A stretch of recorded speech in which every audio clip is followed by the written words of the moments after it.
ये आप जो देख रहे हैं कलश, इस कलश का एक बहुत बड़ा महत्व है।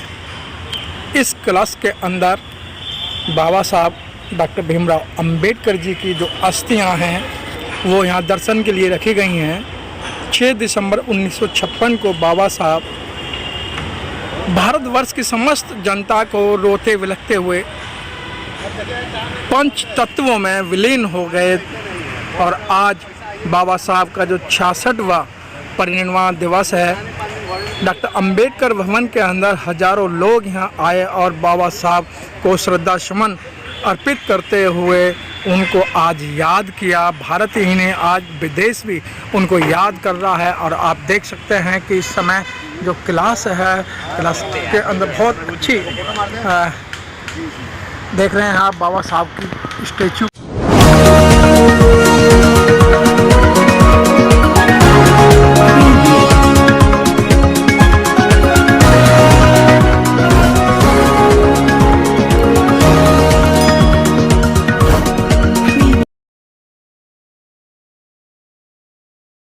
जो है परम पूज्य बोधिसत्व बाबा साहब जी को उनके 66वें परिनिर्वाण दिवस पर श्रद्धासुमन अर्पित कर रहा है। और आज आप बहुत सारे कार्यक्रमों में सम्मिलित हुए, लेकिन पूरा देश परम पूज्य बोधिसत्व बाबा साहब जी को नमन कर रहा है। आप किन शब्दों में उनको श्रद्धांजलि देना चाहेंगे आज? मैं सर्वप्रथम परम बोधिसत्व बाबा साहब डॉक्टर अंबेडकर उनके चरणों में कोटि कोटि नमन करता हूं और ऐसे व्यक्तित्व कृतित्व को धनी जो भारत के इतिहास में नहीं विश्व के इतिहास में एक नया प्रतीक बने, सिंबल, नॉलेज ऑफ सिंबल बने। और सबसे पहले आज के दिन वो बहुत सारी चीज़ें उनके जीवन की कथा व्यथा दर्दनाक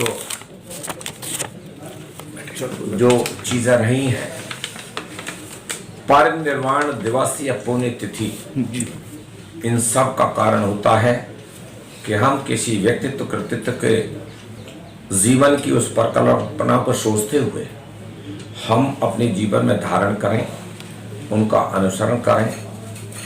सर्वप्रथम तो ये कि बाबा साहब डॉक्टर अंबेडकर जी किसी जात धर्म पंथ के नहीं थे, लेकिन देश के उन तमाम पूर्ववर्त सरकारों ने, पूर्ववर्त लोगों ने बाबा साहब डॉक्टर अंबेडकर को खाली दलित शब्द के पिटारे में बंद कर दिया था। और इतना ही नहीं, उनके जीवन के उस पन्नों को पलट करके देखा जाए तो उन्होंने अपने जीवन में अनेक बार, मुझे वो घटना याद है 1918 में बाबा साहब डॉक्टर अंबेडकर जो कॉमर्स एंड इकोनॉमिक्स अपना एक इंस्टीट्यूशन में जब शिक्षक के रूप में आए थे, तो अपना शिक्षक के रूप में अपना उद्बोधन करने के बाद जब उनको प्यास लगी तो जब जिस घड़े से पानी पीने गए, बड़ा दुखद घटना थी कि उस घड़े को फोड़ दिया गया। और फोड़ा ही नहीं गया, उस कॉलेज के तमाम लोगों ने बड़ा गहन विरोध किया। बाबा साहब डॉक्टर अंबेडकर के जीवन में ऐसे अनछुए पहलू हैं। बाबा साहब डॉक्टर अंबेडकर का शिक्षा से लेकर के अपने जीवन काल तक स्वयं समाज का दर्द, टीस और वेदना इतनी थी कि जिसका ठिकाना नहीं थी। जिस समय देश आज़ादी का जंग लड़ रहा था, उस समय भी बाबा साहब डॉक्टर अंबेडकर पर उंगलियां उठाने का कार्य किया था। सन 1942 में बाबा साहब डॉक्टर अंबेडकर ने कांग्रेस ने उनसे कहा था कि आज़ादी की जंग में तुम जो लड़ाई लड़ रहे हो, मैं तुमसे मजबूती से अधिक जंग लड़ने के लिए आतुर हूँ, तैयार हूँ, लड़ूंगा भी। लेकिन क्या मुझको एक बात की आप जानकारी दोगे, मेरा समाज जो सदियों से पीड़ित, लाचार, दुखी, क्या उन लोगों को आज़ादी के बाद उनको समानता का व्यवहार, उनको समरसता का व्यवहार क्या मिल पाएगा? ये दर्द उनके अंदर झलकता था। लेकिन आज इस मौके पर मैं विश्व के तमाम और देश के तमाम उन लोगों को कहना चाहूँगा, जिस भारत के संविधान को 2 साल 11 महीने 18 दिन लगे, 11 अधिवेशन हुए, 53,000 उन अधिवेशनों में लोग जुटे, और किस तरीके से क्या संविधान सभा की ड्राफ्टिंग कमेटी के अध्यक्ष बने, मैं उस पूरी कथा को, कौन लोग बीमारी से पीड़ित होकर के उनको समय नहीं था, कुछ लोग अपनी रियासत संभाल लाए थे, कुछ लोग विदेश भाग गए थे, ये सारी जिम्मेदारी बाबा साहब डॉक्टर अम्बेडकर के कर कमलों चरणों पर पड़ी, लेकिन उसका निर्वहन ही नहीं किया।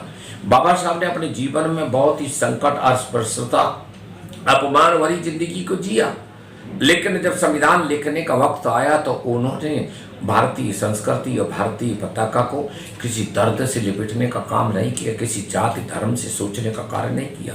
इस देश की जो है महिला को, जो देश की व्यंग कहा जाता हो, चंडी रूप कहा जाता हो, कांग्रेसियों ने, जब मैं आज इस मौके पर कहना चाहूँगा, बाबा साहब डॉक्टर अम्बेडकर जब मातृशक्ति की बात कर रहे थे तो जवाहरलाल नेहरू ने कहा था कि ये पैर की जूती है, इसको पैर में ही रहने दो, सिर पर बैठाने का डॉक्टर अम्बेडकर काम मत करो। मैं वो टाइम भी नहीं भूल सकता। बाबा साहब डॉक्टर अम्बेडकर की जुआस की काली रात को जाने के बाद इन कांग्रेसियों ने बाबा साहब डॉक्टर अम्बेडकर को एयरपोर्ट जाने तक के लिए न सन दिया, न साधन दिया, 2.5 गज जमीन तक नहीं दी। आश्चर्य की बात यह है कि जन्मोत्सव रविदास जन्मोत्सव कमेटी और यहाँ की सामाजिक संस्थाओं ने जुट करके बाबा साहब डॉक्टर अम्बेडकर को एयरपोर्ट और बाबा साहब को बॉम्बे भेजने का कार्य किया। बाहरी कांग्रेस उनके लिखे हुए संविधान से सरकार, पूरे कुनवे ने लगभग 55 वर्ष सरकार चलाई, लेकिन उस कुनवे ने न तो किसी सूरत से बाबा साहब डॉक्टर अम्बेडकर को सम्मान दिया। और इतना ही नहीं, जिस मरहूम इंदिरा गांधी को देश का प्रधानमंत्री पद मिला, अगर हिंदू कोड बिल प्रस्तावित न की होती, अगर महिलाओं के हक पर कानूनी मंत्री पद को लात न मारी होती, तो मरहूम इंदिरा गांधी को किसी भी सूरत से देश के प्रधानमंत्री बनने का हक नहीं था। वो मम्मी डैडी की जन्मपत्री से प्रधानमंत्री नहीं बनी थी। वो बाबा साहब डॉक्टर अम्बेडकर के दिए हुए संविधान से जो महिलाओं को जो वो समान अधिकार दिया, उसके कारण देश की प्रधानमंत्री बनी। 55 साल राजपाट भी संभाला। मैं धन्यवाद देता हूँ यशस्वी प्रधानमंत्री माननीय नरेंद्र मोदी जी ने, जब संसद के पहले उसमें जाकर के उसकी चौखट पर जाकर के नमन किया, वंदन किया, अभिनंदन किया और कहा, एक अधिवेशन में भी कहा कि मैं आज देश का प्रधानमंत्री बना हूं तो बाबा साहब डॉक्टर अम्बेडकर की बदौलत बना हूं। संसद में 2 दिन चर्चा होना, पंच स्थल तीर्थ बनना, दलितों के इतिहास को कांग्रेसियों ने मिटाया। ऊण सूण मिगलों ने, ये बाबा साहब डॉक्टर अम्बेडकर भी स्वीकार करते हैं कि कोई वेद ग्रंथ किसी टाइप से गीता पुराण में कोई जातवाद नहीं था। 2000 पहले का इतिहास देखा जाए तो जातपात नहीं था, लेकिन ऊण सूण मुगल आए थे, जातपात की पताका फहराई। कांग्रेसियों ने उसे पालने का कार्य किया और पालने का ही काम नहीं किया, बल्कि बाबा साहब को 1953 में हराने का काम किया, 1952 में हराने का काम किया। बाबा साहब को संविधान सभा में भी नहीं पहुंचने दिया गया। मैं धन्यवाद दूंगा आज श्रद्धेय डॉक्टर श्यामा प्रसाद मुखर्जी को संविधान सभा में पहुंचाने का कार्य किया। मैं धन्यवाद दूंगा पंडित दीनदयाल जी को, जिन्होंने चरेवेती अंत्योदय जैसे स्वरूप को अपने जीवन में डालने का कार्य किया। आज भारतीय जनता, मेरा भी 48 साल का 47 साल का राजनीतिक जीवन है। मैं भी उन वाम से डीएस और बसपा के हाथी का हिंदुस्तान का फर्स्ट एलॉटी हूँ। मैंने किस तरह के साथ अपने बच्चे गंवाए हैं, धन और दौलत देकर के बहुजन समाज पार्टी वाम से डीएस और बसपा को जन्म दिया, अपने परिवार की चिंता नहीं की। मैंने वो टाइम याद है कि ये मिशन डॉक्टर अम्बेडकर के मिशन को मनी में बदल करके जिस मिशन को बड़ी मुश्किल से मैंने अपन परिवार की चिंता नहीं की, बच्चे खोए, मैंने परिवार खोया, लेकिन सबसे बड़ा वाम से डीएस और बसपा सबसे अगुआ व्यक्ति था मैं।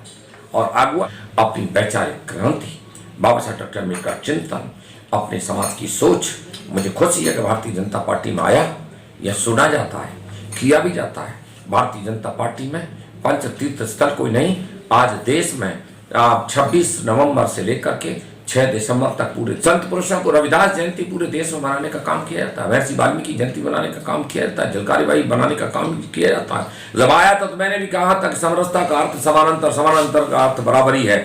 और जब तक सामाजिक हम चिंतन नहीं करेंगे, मुझे खुशी है कि आज वाम के कारण ये देश विश्व गुरु था। बाबा साहब डॉक्टर अम्बेडकर का वो शब्द याद है मुंबई के, जब मुंबई कहते थे अब बम्बई हो गया। बाबा साहब ने एक अधिवेशन में 1954 में कहा था, मैं भक्त हूँ तथागत गौतम बुद्ध का, मैं भक्त हूँ कबीर का, और मैं भक्त हूँ ऐसे महान व्यक्तित्व महात्मा ज्योतिराव फूले का। तो उन्होंने भक्ति में ये कहते हुए कहा कि मुझे भक्ति के भाव से मैं जुड़ा हूँ, मुझे भक्ति का शौक है, मुझे दूसरा कोई शौक है अगर है अध्ययन का शौक है। बाबा साहब डॉक्टर अम्बेडकर ने अगर 1942 से 46 में वायसराय काउंसिल में रहते हुए आज अगर लेफ्टिस्ट और ये तमाम ओवैसी बोलता है, डॉक्टर अम्बेडकर का नाम लेता है, अरे बाबा साहब डॉक्टर अम्बेडकर को रियासत ले लो, सियासत ले लो, हीरे ले लो, जवाहरात ले लो, लेकिन इस्लाम नहीं ग्रहण किया था।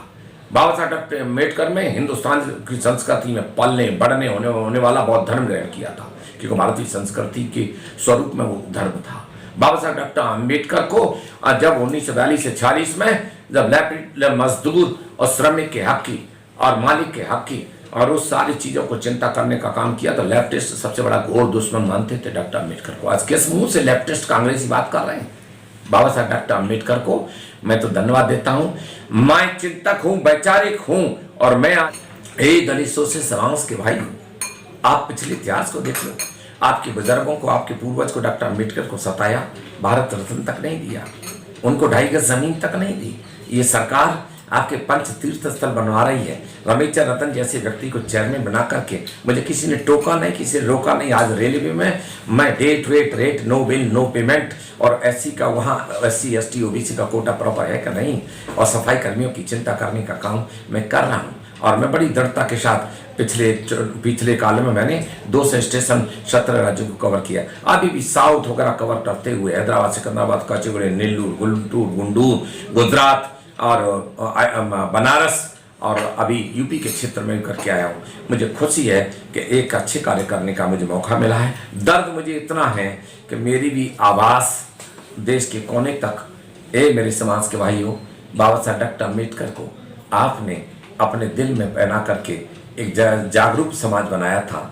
आज जगने का काम करो, बहकने का काम बंद करो। जो सरकार आपके साथ हित की चिंता करती है, जिसने एट्रोसिटी एक्ट को भी सुप्रीम कोर्ट के बदलाव को प्रभावशाली बनाया, जिस एक्ट के तहत ही नहीं, जहाँ सारी योजना है, प्रधानमंत्री योजना में भी उज्ज्वला योजना, और आपके बिजली जो अंधेरों में डूबे थे वो सारी योजना, शौचालय व्यवस्था, गरीबों के घरों में शौचालय नहीं थे, आज जनधन खाते नहीं थे, आज खाद्य सामग्री 2 वक्त की रोटी नहीं थी। ये सरकार हित चिंतक है, और हम पार्टी में रह करके भी आपकी चिंता करते हैं, सुझाव भी देते हैं, और उसको मानने भी जाता है। मैं पुनः अपील करता हूँ, श्रद्धा सुमन उस अपने महान व्यक्तित्व को जिसकी बदौलत आज इस मैं कुर्सी पर विराजमान हूँ, मैं पुनः उन्हें कोटि कोटि नमन करता हूँ।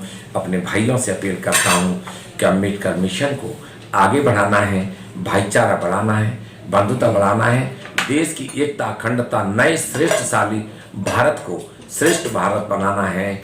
सोने की चिड़िया भारत आप लोगों की बदौलत सब मिलकर के बनाता, पुनः बनाना है। धन्यवाद। जय भीम, जय भारत।